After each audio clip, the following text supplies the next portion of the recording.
Everybody's always asking me where the industry is headed, so I decided back in 2021 to make a trends prediction document. Thankfully, I got 5 out of 5 of those trends correct. If you're interested in checking out the 2021 trends document, I will link it down below so you can fact check me and see whether I got them correct or not. Well, after a hiatus in 2022, I'm back in 2023 and I've made another prediction trends document covering 6 trends across Web3, gaming, esports, and influencers. So I'm sure by now you've seen a whole bunch of stuff across YouTube, TikTok, LinkedIn, Twitter, wherever, talking about AI. ChatGPT being one of the most famous examples right now.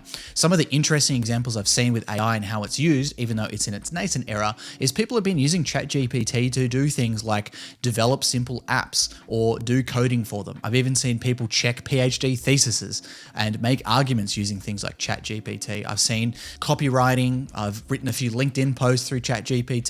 Web design, development. Using some of these other AI art style platforms, people have been able to generate artwork to post on social media. They've been generating concepts for landing pages and websites and different business ideas as well. So what happens when you start to merge all of these things together? Right now they're fairly nascent. You need to type out exactly what you would require. They mightn't get everything correct. But what happens when the AI can start suggesting things to you and start taking some of its own initiative? What about, for example, if you could ask the AI, hey, what should my social media strategy be based on best practices of my competitors? What if you can ask an AI, hey, how many times per week should I tweet? How long should my videos be? If you take a look at the Joe Rogan podcast with Mr. Beast, fantastic podcast, I would recommend it. He talks about something like 10 hours or more a day. He used to sit in calls with his friends when he was early into YouTube, thinking about the algorithm, thinking about thumbnails, how many times to post per week, what to make video ideas about, etc. There are already companies out there that can provide you with video ideas that exist, but what if the AI could empower you to do so much more for yourself? What if it could do your copywriting, set your social media schedule, create and edit some of your images, help to create your landing page? Not saying it's going to take over everything, but it's going to empower people to make much better decisions, and it's going to empower people to work much faster. AI is something that we're also working on in 2023, so if you'd like to discuss, feel free to drop me a message.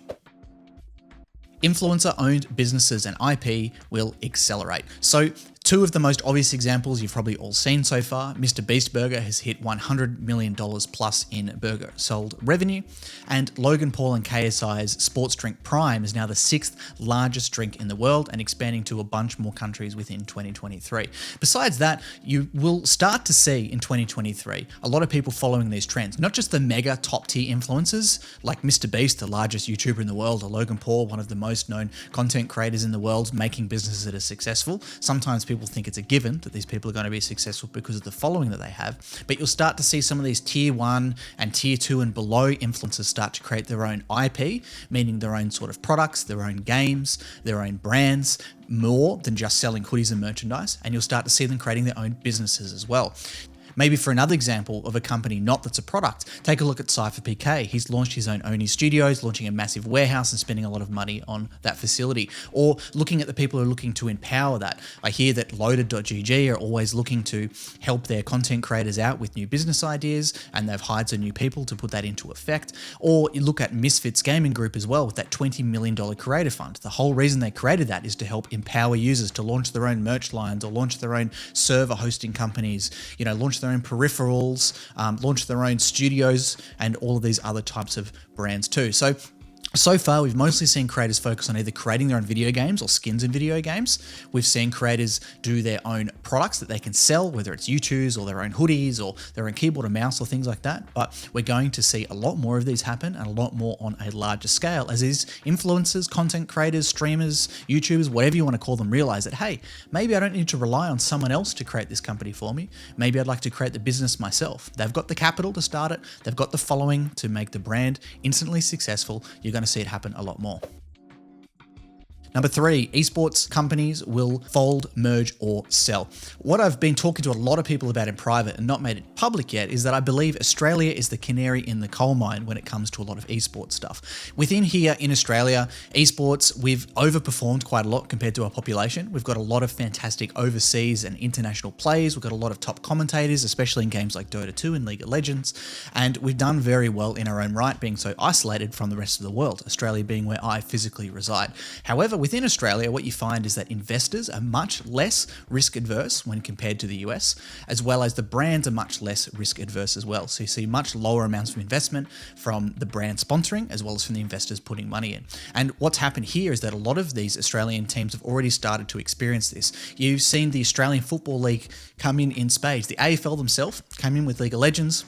Legacy was purchased by the Adelaide Crows, and they ran Legacy as a League of Legends and wider multiple esport team, as well as a high school league. You also saw the Essendon Bombers from the AFL come in. All those people have exited so far. They've all sold off entirety of their esports assets after running them for a year, 2 years, 3 years, etc. over a period of time. Or they've just ceased involvement when you're thinking about the AFL, for example. Not only on that AFL side of things, but you've also seen teams sold as distressed assets, for example, with Avant. Now, I can't talk about exactly the numbers, the facts or the figures based around that, but I am aware of the original investment that Avant took on, and I am aware of the amount that they sold for, which was much lower than the investment and much lower than the valuation which they took initially. And when they ended up selling, they really didn't have any sponsors left. They really didn't have many teams left at all. And they exited, the previous owners exited the industry almost entirely as part of that too. So I think you'll start to see that a little bit more globally. You'll see when teams are unable to raise large rounds at high valuations, when they're maybe not able to reach their sales targets and maintain or become profitable, you'll start to see some of these esports companies merge with others. You'll see other esports companies buy, sell, or they'll be folded.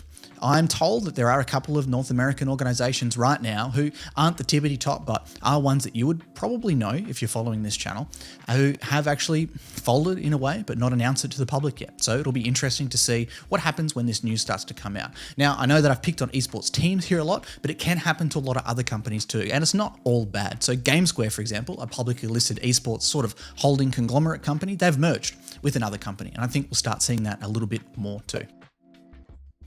Number 4, publishers will seek new revenue streams. Now, if you followed any of my content before, you'll know that I'm not the absolute master on publishers. I know much more about influencers and esports and stuff than that game dev world, but I've been diving into it a lot more in the past 12 months to try to understand a bit more, and I'll be doing a lot more content with other people who are much more knowledgeable than me to be able to learn a bit more on that. But something that I've been thinking about a lot over the past 3 to 6 months is that publishers in the past 12, 24 months have tried NFTs, right? And it hasn't really worked out for them for obvious reasons. But previously, if you think about all the revenue streams that they've activated over the past few years, there's been, straight up game box sales, there's been subscriptions, there's been loot boxes, there's been game passes, there's been in-game skins, there's been in-game events, etc., etc., etc. What is the next set of revenue they're looking for? I think a lot of people from the Web3 market were hoping or thinking that NFTs were going to be the thing that Blizzard and Activision, etc., were going to adopt, but it's looking very clear that that's not going to be the case. So my question is, they want to make more revenue, they want to make more profit, what's next? We've seen a lot of licensing from things like Fortnite, that's coming in as well, to be able to make some of that revenue, whether they're licensing out or licensing in, for example, bringing in Marvel into their game, or they're licensing their name out to someone to create t-shirts or third-party products or something of that. But what I really want to know is what is the next transactional value that's going to be provided or developed by these publishers. Number 5, Web3 will continue to find its fit. So if you're thinking about startup land, a lot of the time, if you watch Y Combinator content or something like that, people will talk about SISP, solution in search of a problem. And a lot of the time, Web3 really presents itself as a SISP. You've seen a lot of these Web3 games come and go. A lot of them haven't raised enough money to make a fantastic game. They've launched and focused on tokenomics and other investor-related jargon rather than focus on actually making a good game. And most of the time, people, from the users up to the people like me who create content on the market, are screaming. They're literally screaming at the top of their lungs, please make a good game in Web3. Now, I don't want to pick only on games. You've seen this in NFT projects, you've seen this in finance projects, etc., within the Web3 space. Now, like I said, it's a SISP. It's a solution in search of a problem. I think we all understand there is going to be some sort of application for blockchain in the future, which is going to be quite positive. We don't know exactly what it is yet. I feel like this is similar to the start of the internet. During the dot-com boom, everybody went, wow, the internet's amazing, could connect everybody, but we don't quite know what it's going to be used for. So let's just make a bunch of companies, raise a ton of money, put up some insane valuations and just see where it goes and see what we can do with that. And I really feel like Web3 has been in that stage. The bubble's kind of popped, and now there's a lot of people building behind the scenes on some things that actually work. A couple of things I'd suggest for you to look out there would be smart contracts. They're always been very interesting to me, and that's across esports, influencers, traditional business, insurance, everything, smart contracts, as well as I think some Web3 games, which have got some serious AAA sort of development money and minds behind them, will start to release as well. And we'll see how they fare compared to the Frogger and Pong type games that we've seen come out pretty recently in Web3. And then finally, number 6, I'll keep this one short, data is key. So after talking to a lot of influencer managers and brands and stuff in the space when I went to TwitchCon recently in LA and Miami, a commonality between a lot of them was saying that, yeah, unless you're maybe like a blue chip brand like a Coca-Cola or a MasterCard or a Mercedes and someone who spends quite a lot in esports and gaming and influencers and has a lot of corporate kind of tools at your disposal, it's really a wild west when it comes to influencers. A lot of the influencers and managers I talk to, it feels like they make up how much they're going to charge on the day that they feel like it. And a lot of this is because the industry hasn't matured a lot yet. There's not a lot of standards within there in regards to like CPMs or how much people pay or wages people get paid or how they make money, etc. And I've seen over the agency work we've done as well as the people I've talked to, they're really just wanting to get a bit more rhyme to the reason. They want to understand more data. How can you go deeper than just telling the brand, this is how many clicks you might get, or even less than that, this is how many views you might get? We've definitely dealt with a lot of influencers and influencer managers in the past who just give us a number. We'll say, hey, how much does it cost to do a 60-second ad roll on your YouTube? And they'll say, yeah, that's going to be $5,000. And you ask why? And they go, that's how much I want to charge. Maybe that's how much someone else paid me, so that's how much I'm going to charge to you now. So when these brands are starting to spend more of the money, let's say the mid-range, let's say a brand wants to spend 50K to even 300K on influence advertising, they want to know deeper. They want to know how many clicks they're going to get, what's the click-through rate. They want to know, depending on what the product is, maybe how many sales they're going to make, etc., etc. Right now, a lot of the time when you talk to influencers and influencer managers, it's straight up, here's the price, I'm not going to guarantee you anything, pay me the money, off we go. I know that's not the case with everyone, but I'm seeing this happen so much more. And I've seen a massive rise in data companies in the past 12 months, and I think they're going to start coming to the forefront very soon. And maybe part of that will be powered by AI. So finally, if you've gotten to the end of the video, I want to cover for you those 6 points and some resources you should go to if you'd like to learn a little bit more about them, or people you should follow for content. So without further ado, let me cover the 6 and some resources and people you should follow for all of them. So starting with number 1, AI will empower users. I suggest you check out Alex Hormozi's content on YouTube. It's a bit of a clickbaity title and you might want to see it, and maybe if you're a bit more advanced, it's not for you, but some of the points he brings up around AI and what it could do for you in the future are fantastic. And the number 2 resource for this is just have a bit of a trawl on Twitter. If you have a bit of a time, just search the hashtag ChatGPT or AI, try to ignore some of the people hating or loving AI art, etc. And take a look at some of the threads that are out there on Twitter. Some of them are absolutely golden with more information. If you're looking for more information around influencers, influencer-owned businesses and IP, I would highly suggest you check out Jerry Suckers on LinkedIn, the CEO of Playside Studios. Take a look at some of the influencer-owned IP or influencer IP-based video games and products they've been creating. I'd also suggest you check out loaded.gg, especially Jeff Pabst on LinkedIn. Make sure you check him out, the ex-Chief Revenue Officer of FaZe. He's always plugged into that industry. Make sure you check out Bad Moon Talent as well with Reed Trimble, who's a good friend of mine. I know he's doing a lot in this space, and there's plenty more examples across LinkedIn you could check out for there too. If you're wanting to keep in touch with esports teams, folding, merging, etc., make sure you check out Jake Lucky and Hunter Grooms, not just on Twitter, but they're also creating content on LinkedIn. Make sure you check out Mark Kai on LinkedIn, as well as Marcus Esports Howard. They're always sharing a lot of the latest news that's happening, especially within the esports market. And make sure you keep an eye out once again on Twitter. If you know who to follow, you can check it out. Otherwise, just keep it peeled, because when this stuff happens, it's going to be retweeted quite a lot. Publishers will seek new revenue streams. If you're looking for more information on this topic, I'd suggest once again you follow Jerry Suckers, CEO of Playside Studios. I'd suggest you follow some of the other studio heads, people from Sony, Meta, Xbox, Activision, Blizzard, etc. They're not hard to find across LinkedIn, as well as Amir Savat. I'd suggest you follow him too. He's great for a lot of this type of information. For Web3, if you're across Twitter and especially LinkedIn, there's 2 major people you should definitely follow, that being Lisa Ter on LinkedIn and Jonah Blake across LinkedIn and Twitter.